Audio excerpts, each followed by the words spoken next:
Then the two more things that I will leave you with here is the next came from Phil Jackson. How many of you know Phil Jackson? Phil Jackson is the preeminent athletic coach. He's won 10 NBA championships. And so, very thoughtful man. I took a basketball camp with him for 3 or 4 years up at Omega. And so I asked him, how do you get this incredible, I mean, in terms of excellence, there's no one who's approached Phil Jackson. But he's coming at it at this very different level, which I think is very crucial for this meeting.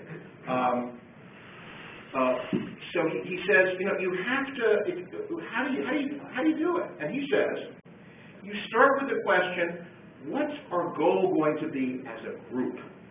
And you don't say an NBA championship, because in itself, that's just a hollow thing. I think, and then he goes ahead and he talks about these inspiring symbols he used from these Native American symbols, and he gets his team to relate to this thing of the tribe and these symbols that have this kind of deeper resonance. And then he says, so that's part of it. And then he sounds here like very much like our host here, Scott Miller. On a practical level, we create a system and a structure in which everybody can be measured. So if Michael Jordan, I think we all know who Michael Jordan is not making a two-handed chest pass the way we want it to be made, we say to him, hey, you scored 35 points and you won the game for us, but inside our system, there are certain deficiencies in your game that you've got to work on.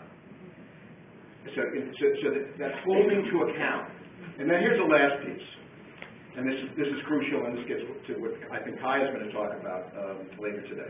What's the hardest thing about being a coach? He said the hardest thing is doing the daily work. Every day, we try to bring some kind of meaning to our practice time. In other words, you have to get the team to stay focused for 8 months of practices, meeting every day except for a handful.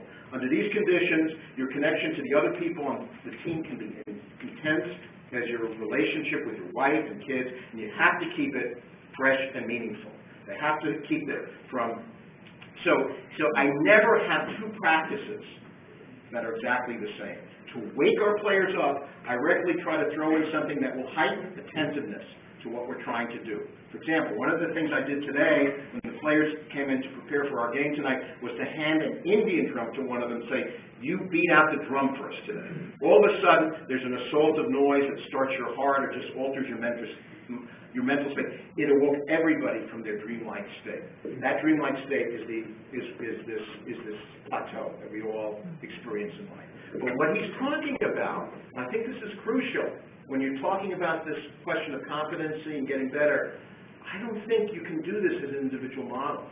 We're wired to be social. It's just in the nature of our brain.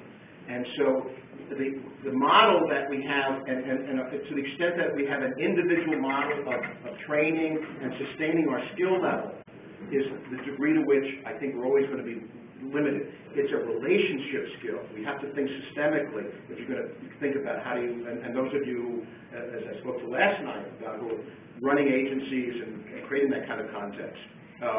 Really important. But here's another piece, and there's that element, and there's this other piece of the passion and aspiration. So this is Robert Bly.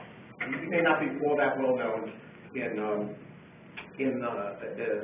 internationally, but here's what he says, and I'll end with this because this is part of our cultural context today. So he wrote a book called The Sibling Society. This interview was about 15 years ago.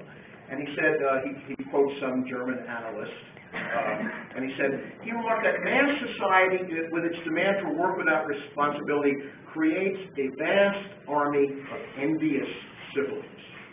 And then Bly said, the word sibling jumped out at me. I thought to myself, whoa, this is something Marx did not imagine. Instead of this proletariat uniting to become agents of revolution, what if everyone simply turns into adolescents? You know, look around you, ladies and gentlemen.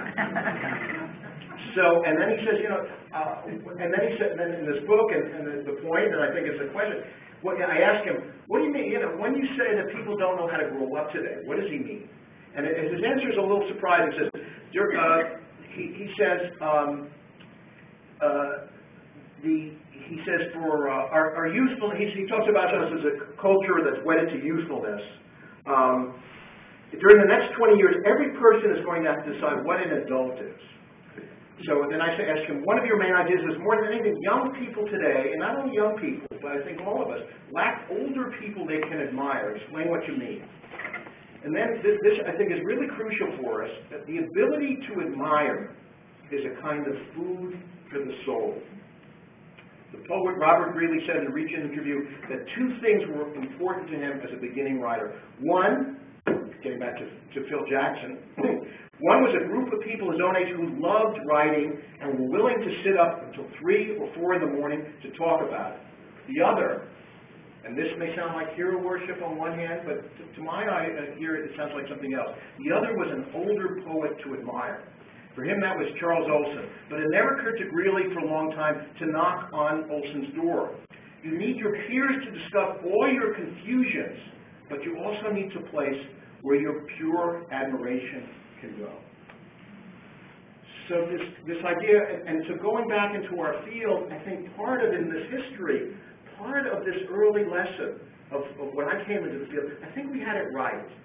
I think we had a bunch of role models, we had a bunch of people who inspired an extraordinary amount of admiration and became role models and were enormously motivating, at least to my generation of psychotherapists.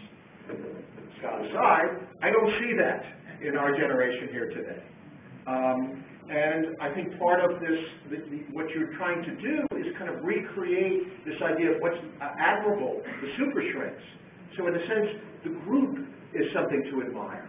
The leader isn't somebody who is somehow set apart from the rest of us and has some qualities that we don't have.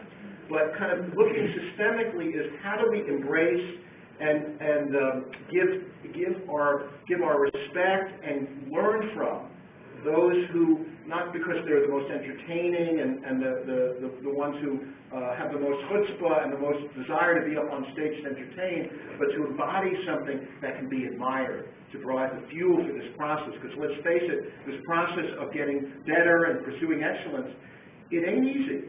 It ain't a downhill slide. And so our work is cut out for us. I think you guys are making a terrific contribution to the field. I'm just very excited to be here and be part of this process. Thank you all.